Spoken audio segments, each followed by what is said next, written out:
সকল রাজারাই আপনাকে সাহায্য করতে প্রস্তুত। তাহলে তোমরা যুদ্ধের জন্য প্রস্তুত হও সেনাপতি। না আর কাল বিলম্ব না করে এবার বিপুল বাহিনী নিয়ে বাংলার এক প্রান্ত থেকে অপর প্রান্ত চারিদিকে শত্রু সঙ্গে সাজিয়ে দাও।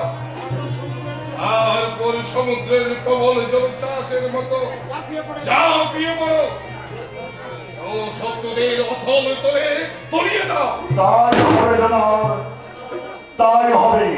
এবার আমরা সমস্ত শক্তি নিয়ে সবার আগে আক্রমণ করবো ওই প্রবঞ্চ কিশোরটাকে। তাকে বুঝিয়ে দেবো মুঘল শক্তি এখনো দুর্বল নয়।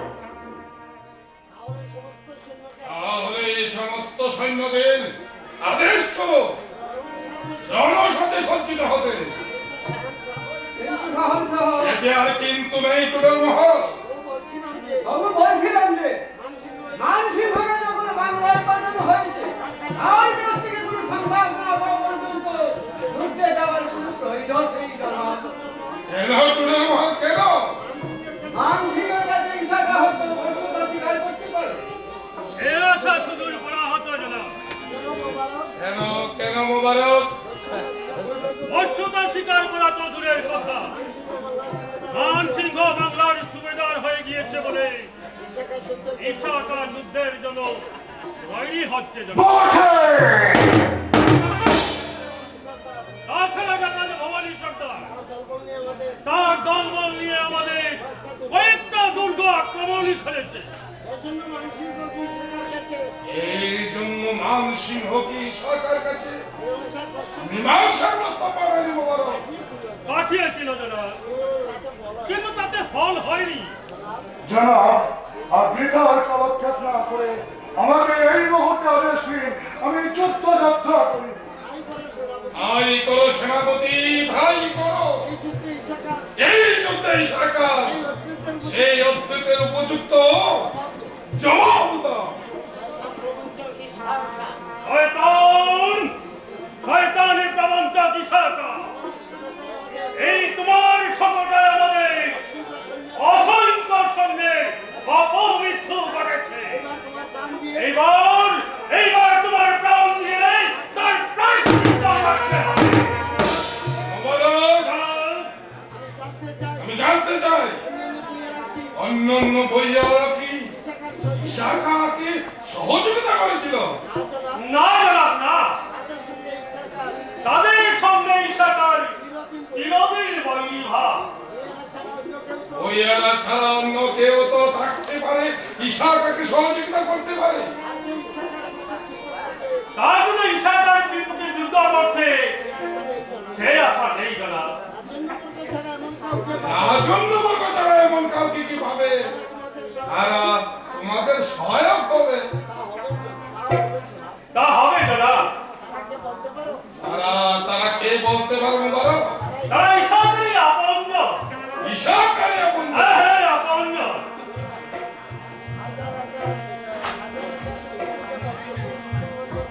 হাজার হাজার হিন্দুদের বল পাঠক মুসলমান দণ্ডে দীক্ষিত করেছে বলে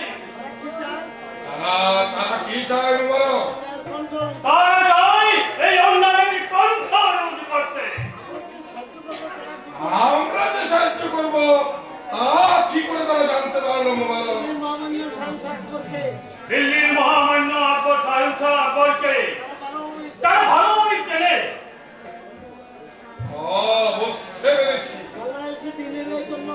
বাংলাদেশের দ্বীন ইলাহি ধর্ম প্রচার কত দূরে গেছে মোবারক? ভালোভাবে সফল হয়েছে জনাব। আমি নিজেই সেখানে দ্বীন ইলাহি ধর্ম প্রচারে নিজেকে আত্মনিয়োগ করেছিলাম জনাব। এক ধর্মের উপর অন্য ধর্মের অত্যাচার আমি সইব না। যদি প্রয়োজন হয় তবে আমি নিজেই যাব সেখানে তার প্রতিকার করতে। আমরা বেঁচে থাকতে তার আর কোনো প্রয়োজন হবে না জনাব।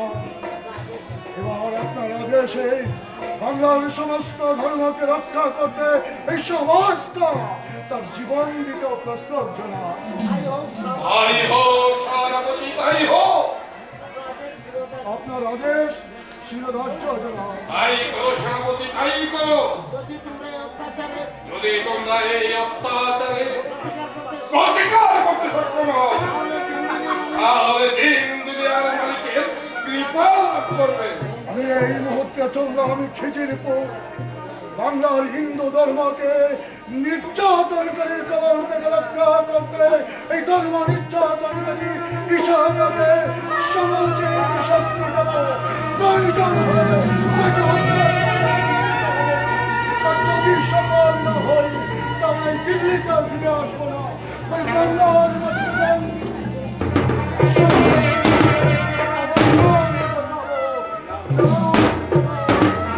তাই করো সেনাপতি, তাই করো।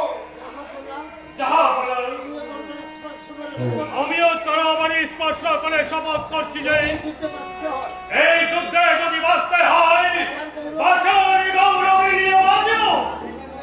কোনো ভয় নেই মোবারক, কোনো ভয় নেই। তাই সরকার এই অহংকারের উপযুক্ত শাস্তি দিতে আমি আপনার সংসারের মতো এই যুদ্ধক্ষেত্রে অবতীর্ণ হব। এই অভিযানে শুধু যুদ্ধের গান নয়, ইসাগর মরণের গান, মরণের গান, মরণের গান। তাই করো মোবারক, তাই করো। জাহাপনা, চোরের মহল, আমার মনে হয়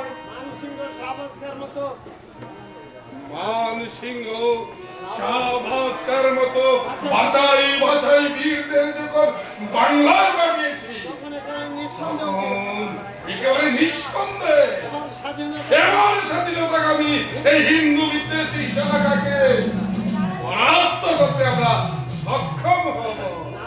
জাহাপনা, বাংলার সম্বন্ধে আমার মনে যথেষ্ট সংশয় রয়েছে।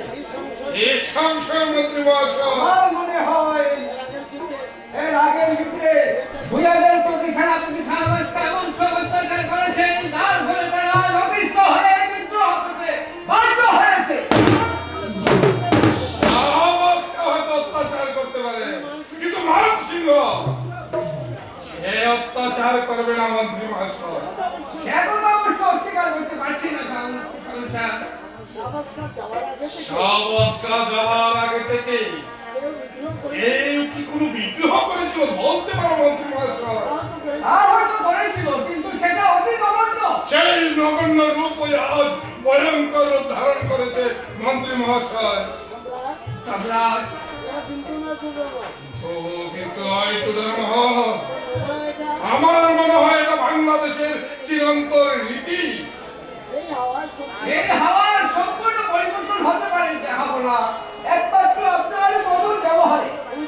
তুমি ঠিক বলেছ, তুমি ঠিক বলেছ মন্ত্রী মহাশয়।